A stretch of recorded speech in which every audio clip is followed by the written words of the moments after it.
Welcome to the show.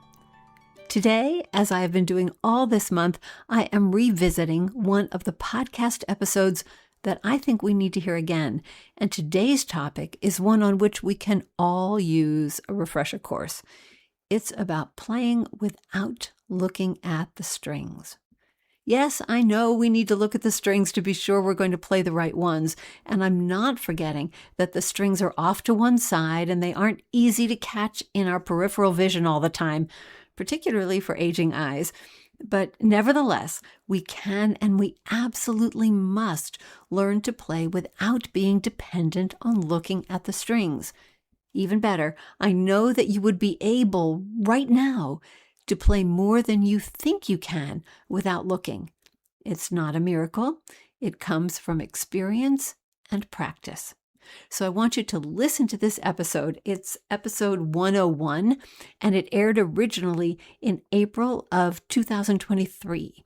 Now, you'll hear why this is such an important skill and how to practice it.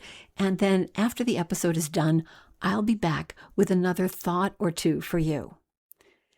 I've also put some links that I want you to check out in the show notes. Remember, if the show notes don't appear in your podcast app, you can just go over to the episode on our website. So go over to the podcast right at harpmastery.com, look for the podcast, and then you'll see the entire episode and the links to the show in the show notes, the ones I'm talking about right now. So one of those is I've included a link from a blog post I did quite a while ago called 4 Smart Finger Patterns You Must Know. And this will give you sort of another little tweak to learning to play without looking. And then I've also included the link to register for the Chrysalis Chamber Music Workshop. This is the workshop that I'm doing with my flutist friend, Joan Marsh, and my composer friend, Louis Anthony DeLise. We're doing this. It's looking like it's going to be a really great event. And I really want you to consider taking the plunge and joining us. So if you're worried at all about, what you would play, rest assured, we are talking to each participant and making sure that we understand what you want to play, and you can work on your music, and we'll pair you up with somebody who wants to work on that too. So, that's what we're looking for. We're looking for every harpist and flutist and composer to have the best experience they can. And so I want that for you. If you've ever wanted to play with a flutist and, you've thought, well, I don't know how to get started, this is a great way to get started. So check out Chrysalis, and I would love to see you there. Now, let's get over to episode 101, and let's start talking about playing the harp without looking at your fingers. Whoa. Okay, here we go. What would you do if you were playing the harp in a concert and the lights went out? Now, I'm sure many of you have stories about playing the harp when there was a sudden power outage or something similar, and I have several myself.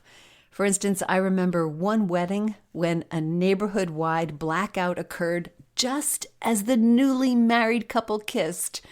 Now, the priest didn't miss a beat, directing the acolytes to lead the bride and groom in a candlelight recessional to the back of the church.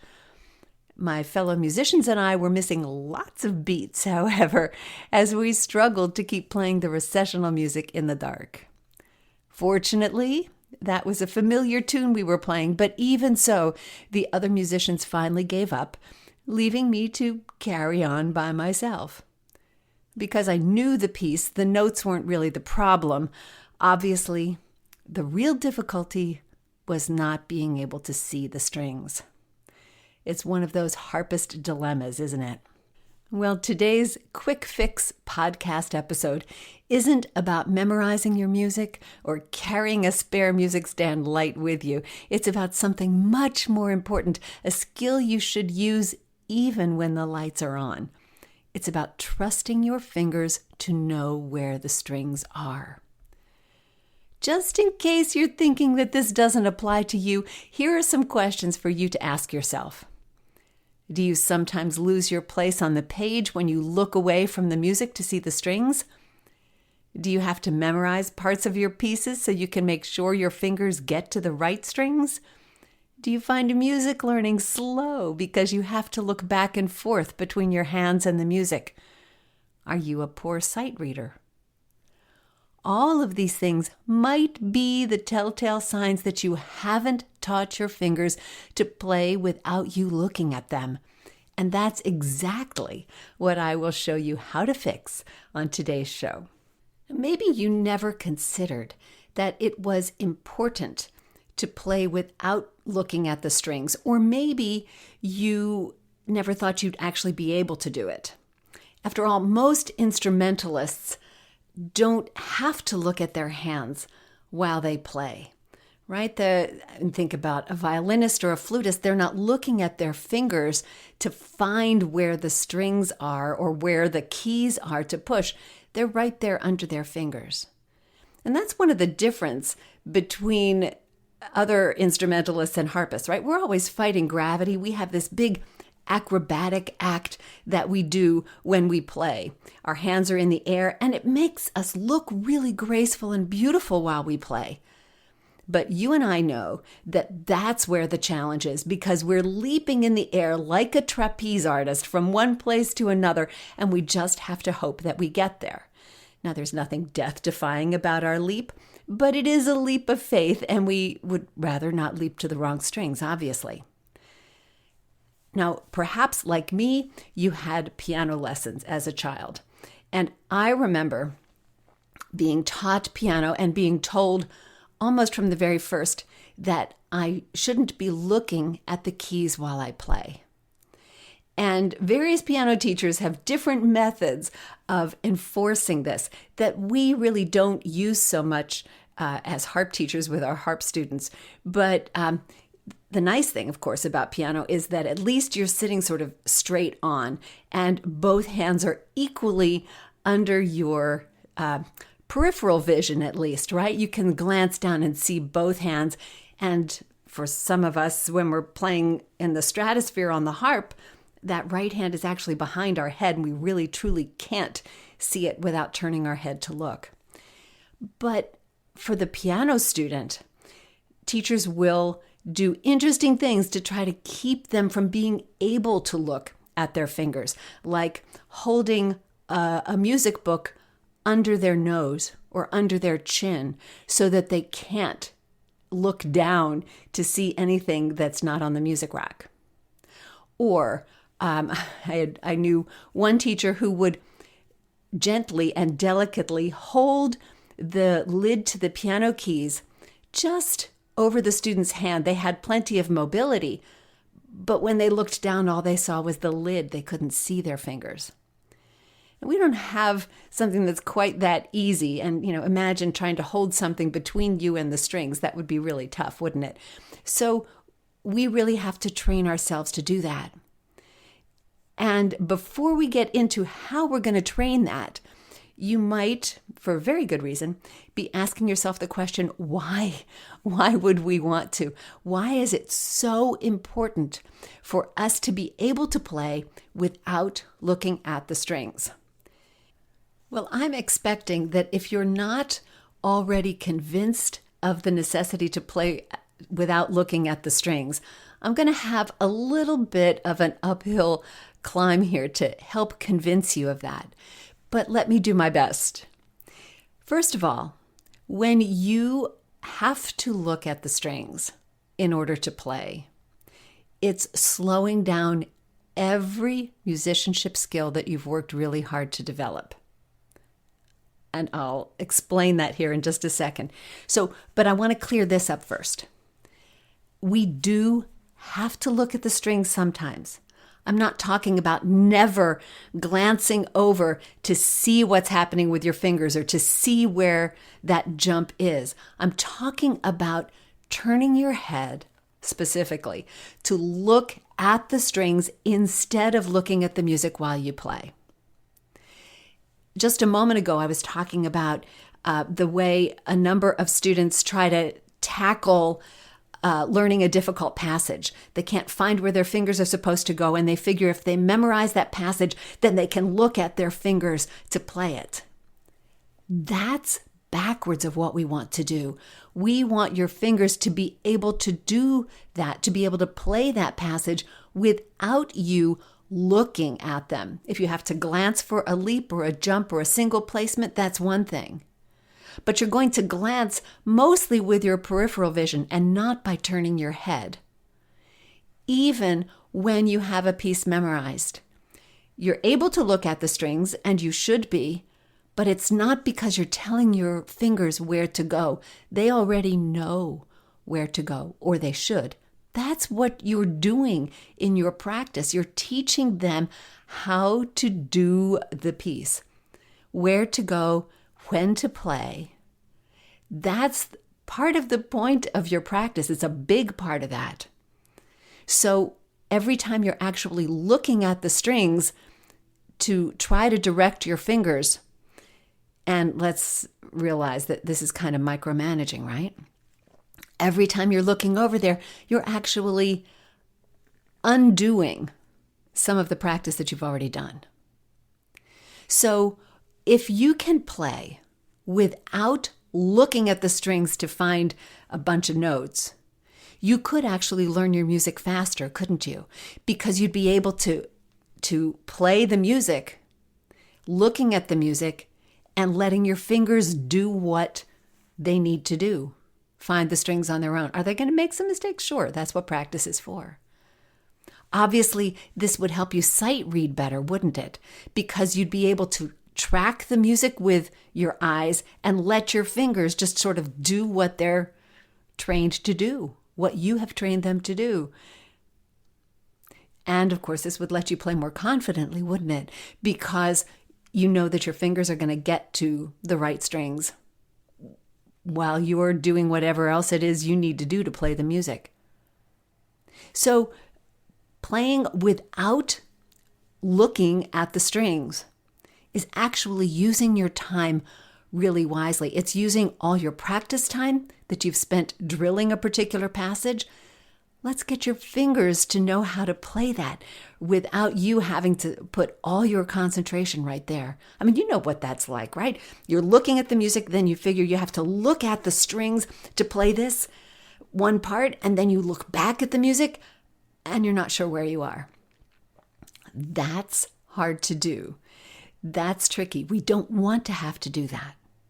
And then in addition, all that time that you spend drilling your technique, all those exercises and etudes you work on, well, part of the point of those is to teach your fingers the patterns, the shapes, the jumps, all that sort of thing that they need to know in order to do this on their own.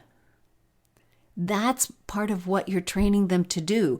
And if you don't let them do that, then you've just wasted a bunch of time. Don't know about you, but I don't have that kind of time to waste, right? So you'll be able to play more confidently, you'll be able to learn faster, and that's the point. So let's get on with how you're going to do this. So the first thing I'd like you to do is do sort of a trust exercise, and we'll come back to this as well. But take an exercise, a scale, something simple, and just play it with your eyes closed.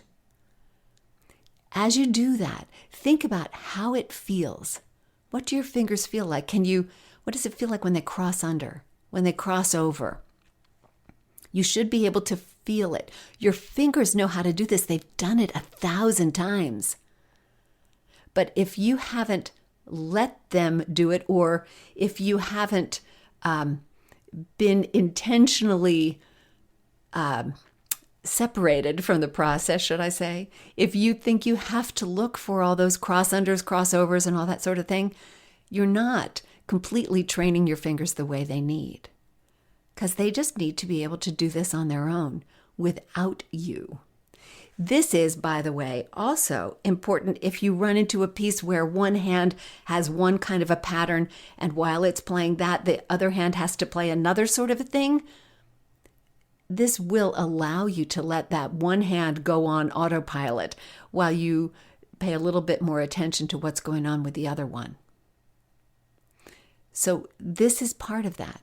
And learning to feel rather than just see what your fingers are doing is really critical. So once you've done that eyes closed drill, you might have a couple of revelations. One is that, goes a little bit better than you thought it might go. And the other one, which comes immediately after that, is, oh yeah, but I'm still making tons of mistakes. That's okay. The point here is that you have to learn to teach yourself to stay out of the way. And when you do that, your fingers will learn that they have to step up to the plate, that they have to learn by feel where some of those things are, what the difference is between a seventh and an octave when you place it on the strings. How big is an octave? You know, if I asked you to stretch your hand out right now and put 1 and 4 at the distance that you thought an octave was, and then go over to the harp and check it, how accurate do you think you'd be? You might be more accurate than you thought. Sort of interesting. But this is exactly the kind of training that your fingers are getting when you do those technique drills and exercises that you do all the time. And if you always look at your fingers, then you're not taking full advantage of this time. Now, yes, we do want to look at our fingers while we're doing those drills because we want to check and see, watch our technique, see what's happening. But then equally, we want to feel what's happening, to look away and still know that our fingers are doing what we want them to do. The trust thing is hard. Right? This trust thing, this idea that your fingers can do this without you watching them is really tricky until you discover that, they can. They're probably doing more of their work without your attention than you realize right now. And letting them do the work on their own is going to free you up to do a lot of the other things that you want, like read ahead, like sight read, like find the pedals, keep your place on the page. Everything starts with freeing your fingers. Now that, my friends, right there, that's a note. You could put that on a Post-it, stick it on your music stand because it applies to just about everything we do. Everything in harp playing and in our making of harp music starts with freeing your fingers. Freeing them technically, freeing them from your attention, freeing them from tension, period, right? So that they can relax. So just let's keep that as a motto. Everything starts with freeing your fingers. Okay, let's get down to some specifics. So how do you train your fingers to play without you looking at them? The first thing I'd like you to think of is think of this a little bit like when you're taking your dog to an expert dog trainer. Some of this is training the dog to obey commands, but part of that training, in fact, a big part of that training, some people would say most of it, is training the owners to handle the dog properly, to teach the dog exactly what it needs to do, and then not to countermand that instruction. This is what we're training your fingers to do. This is how we're going to do it. We're not just going to train them because, frankly, they've had a lot of training already. We're going to train you to make sure that you don't get in their way so that they do what you've trained them to do. So if the dog training analogy is helpful for you, then you'll find this process pretty easy. Because what we're going to start with right now is we're going to do some extra training drills, or at least I'll tell you about some extra training drills to do, things you're already doing that can help you start this process.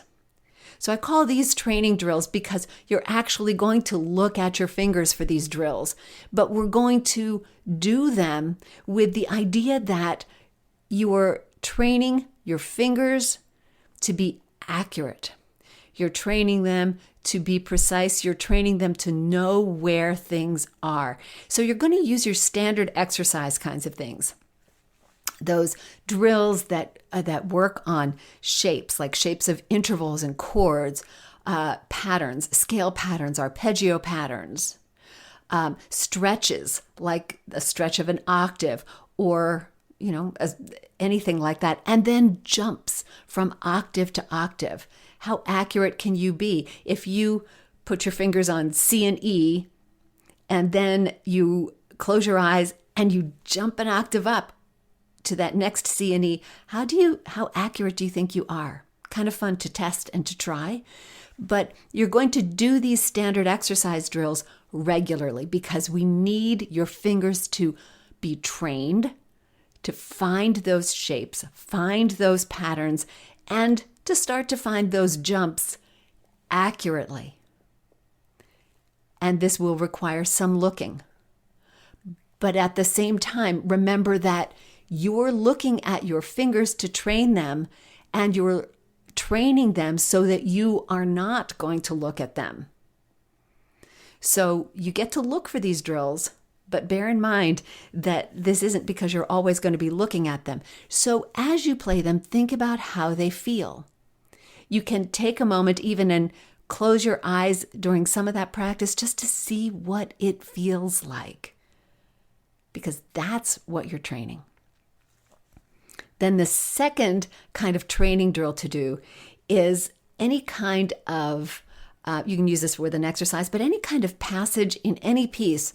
Do some very slow practice to watch your fingers for their placing accuracy. You can also listen for buzzing and try to eliminate that here. So let's say you've got a difficult passage in your piece. We're not going to memorize it as a cure for wrong notes because you're going to have to look at your fingers. I mean, if the passage gets memorized, that's great. And if you want to memorize it, that's terrific. But we're not memorizing it because you are unable to look at your fingers and the music at the same time. We're going to train your fingers to do this on their own. So do some slow practice with that same section and watch your fingers. Yes, you can do it hands separately and hands together.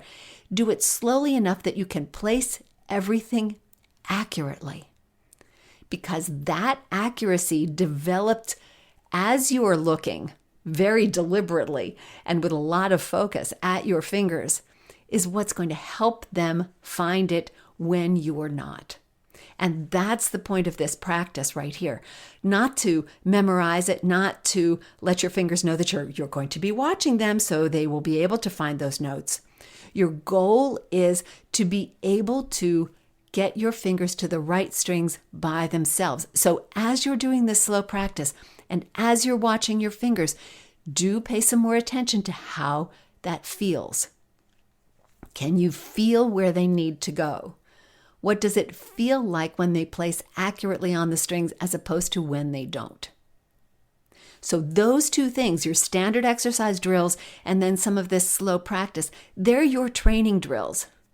Training not just for your fingers, going back to that dog training analogy again, not just training for your fingers, but training for you as well. This will give you the confidence that your fingers can do these things. And it will remind your fingers exactly what it is you want them to do in a particular situation, like that slow practice thing, or in general, like those exercises. But those are your basic training drills. And the nice thing is you probably already do those. But I want you to think about them just a little bit differently. Now, the next stage of this is the testing stage, where we have to allow your fingers to do this without your eyes glued to them. Having trained your fingers to do this, we have to let them do it. We have to get out of their way. This is the scary part, because we want to get it right, so we want to watch everything. But this is exactly when you need to step back. It's exactly when you need to let go. And so these testing drills will do two things. They're going to teach your fingers to work alone. In other words, to work without the safety net of your eyes. And these drills are going to teach you to trust your fingers. One word of caution here. Remember, this is a testing process, and there are going to be mistakes. You need to notice when you start to get so flustered by the mistakes, or at least so annoyed by them, that you start looking at your fingers too much again. Remember, we're training your fingers, yes, but we're also training you, and you will have to endure a few mistakes along the way. That's okay. We're training your fingers, and we're training you. So be a little bit patient and a little bit forgiving in this process. These are drills, these are exercises, and these are tests, and there are going to be some bumps along the way. All right, so I have 3 that I want to share with you here. The first one is I would like you to practice octave jumps. Now, just a moment ago, I suggested, okay, say you take middle C and the E above that. It's a third. You're going to play that with your right hand. Get your fingers on the strings, close your eyes, play those notes, and then try to jump to the C and the E an octave ahead, an octave above that. How close did you come? Were you close? Did you hit one of the notes correctly and one of them not, or were both fingers off? Well, give that a try. Try it with an octave too, right? You can do these drills with your eyes open and with your eyes closed. Octave jumps are terrific training for that acrobatic kind of stuff that our hands need to do all the time.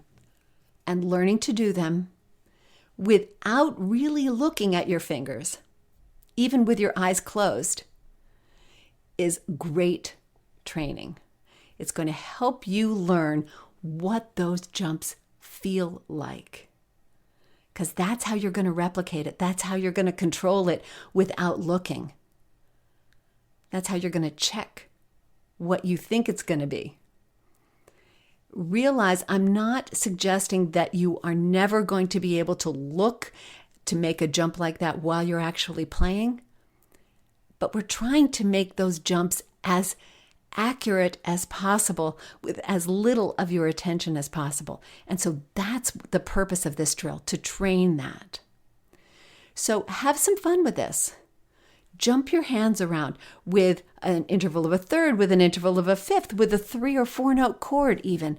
Jump around and don't look. You probably have exercises in some of your exercise books that do something similar. Practice following the music with your eyes and not looking at your hands while you do it.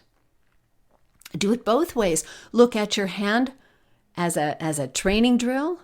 Watch for accuracy, then just close your eyes and see how close you come.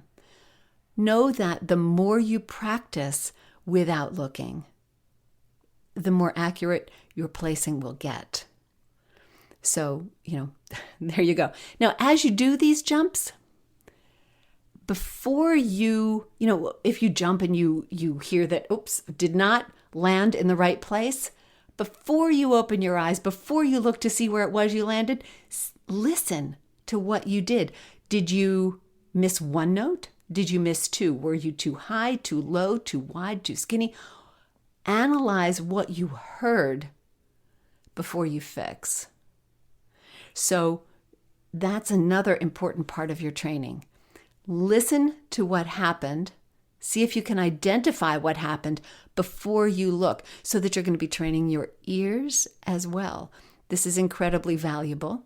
If there's a time when you have to look at the music and you've heard yourself play a wrong note, if you know which direction that wrong note was, you can actually fix that error on the fly and get back on track.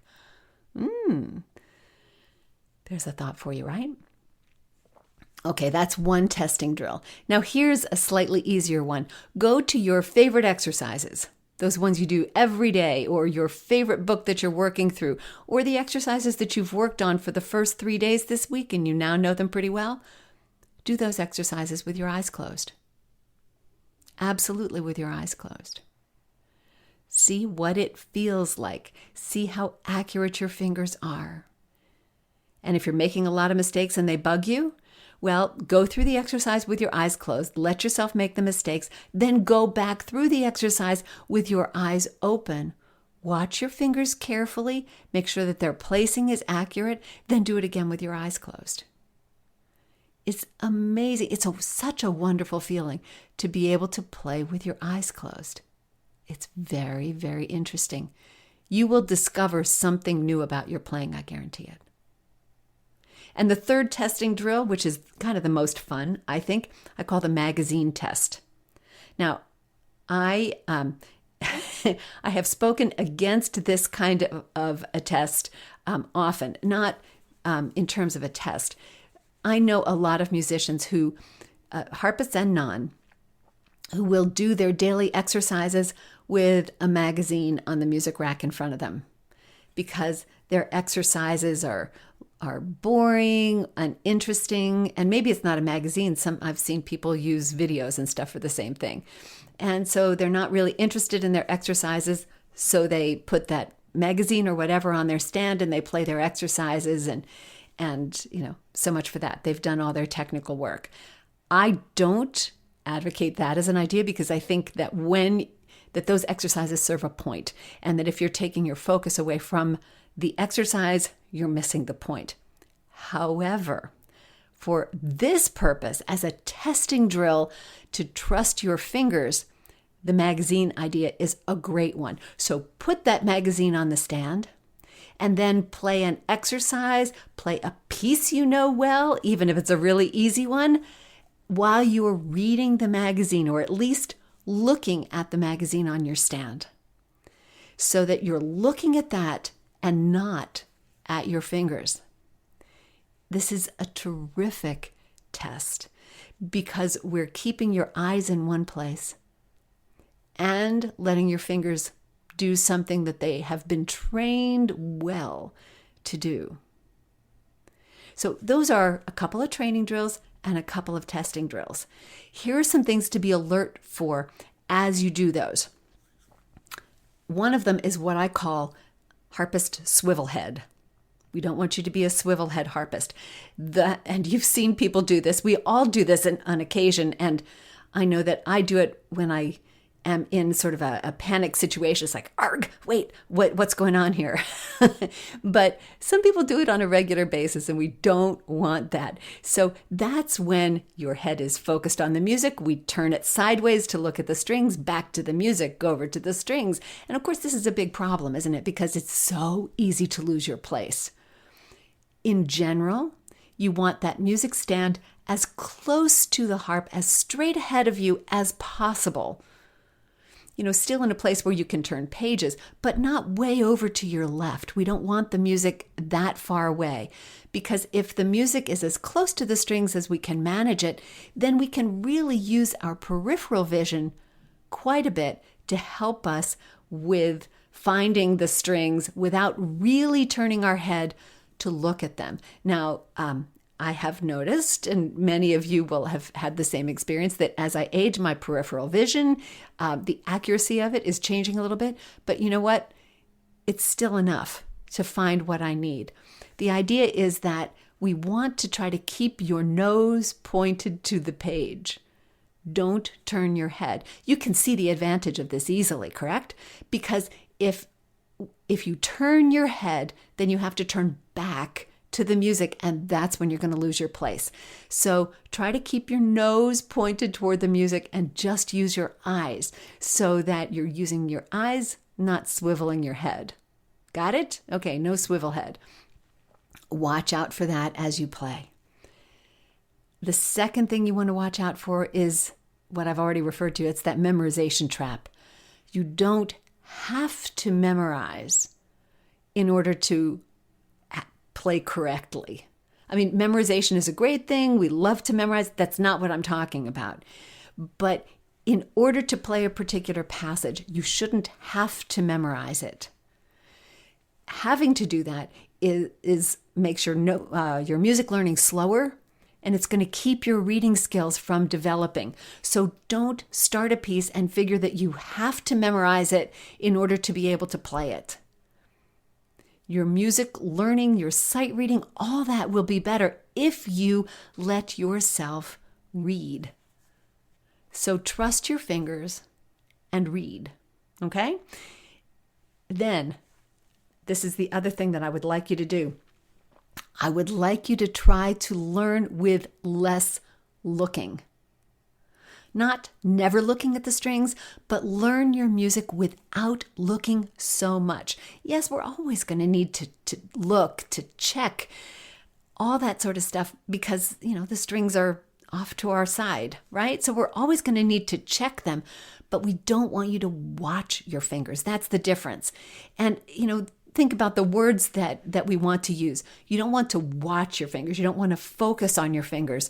You could look or check or glance or peek, but we don't want your eyes glued to the strings. Remember, when you're playing from memory, it's a little bit different. But once again, you're looking at your fingers and the strings when you're playing from memory, not so that your fingers can find the right strings, but because that's where your attention would naturally be. Doesn't work that way for music learning. So I hope we've covered some things here that are helpful for you. Why you would want to play without looking at the strings, because you can learn faster. You'll be able to improve your reading, and you're trusting your fingers to do what you've trained them to do. So it's extremely time efficient. We've talked about a couple of training drills. We've talked about some testing drills, and we've talked about the dreaded swivel head that we don't want. Yes. No turning your head side to side. So I urge you to try this, to try it with a spirit of fun, a spirit of experimentation. Don't be afraid of this. Your fingers need you less than you think, or they need your eyes less than you think. Let them do what you've trained them to do. So that was episode 101 on learning how to play without looking. There's a lot of really good practical information in there, and I hope that you try some of those experiments, those little drills, those exercises that I gave you. But I want to offer you one more thing. I want you to remember that this is truly about trust. It's about trusting the work that you do and that it's going to give you results, and trusting that just because you played a wrong note this time, because maybe you weren't looking at the string at that moment, doesn't mean that that's a bad thing. You're learning to find the right strings. Mistakes are how we learn. So I want you to trust the process. Trust the process, trust your fingers, and trust me, it's going to work. I promise it's going to be good for you. Now, next week here on the podcast, I'm going to be doing another revisit episode, and we're going to be talking about some good habits that aren't really maybe so good for you, and that maybe they started out being good habits, but now they're just costing you time and costing you effort and keeping your progress slow. So we're going to be talking about good habits that you might want to consider breaking on the podcast next week. Remember, there's some resource in the show notes for you. There's the blog post that will give you some other little tips on finger smarts, and there is the link to register for Chrysalis. I certainly hope you check that out. It's going to be a fun thing and a little bit of a stretch maybe for you, just the way this episode was reminding you to sort of take a little step into the wild and woolly lands of, I could maybe try this, right? So same kind of thing, but way more fun. All right. So take a look at those. We'll be here next week for some good habits that we're going to want to change. And in the meantime, remember, every day is a day you can add more harp happiness to the universe, to your world, and to your spirit. And all you have to do is play. Thanks so much for listening, and I'll see you next time. Enjoyed today's episode? Then share it with a harpist friend, subscribe for your weekly harp happiness boost, and check out harpmastery.com or the Harp Mastery app in your app store for more resources and ways to connect. I'll see you next time.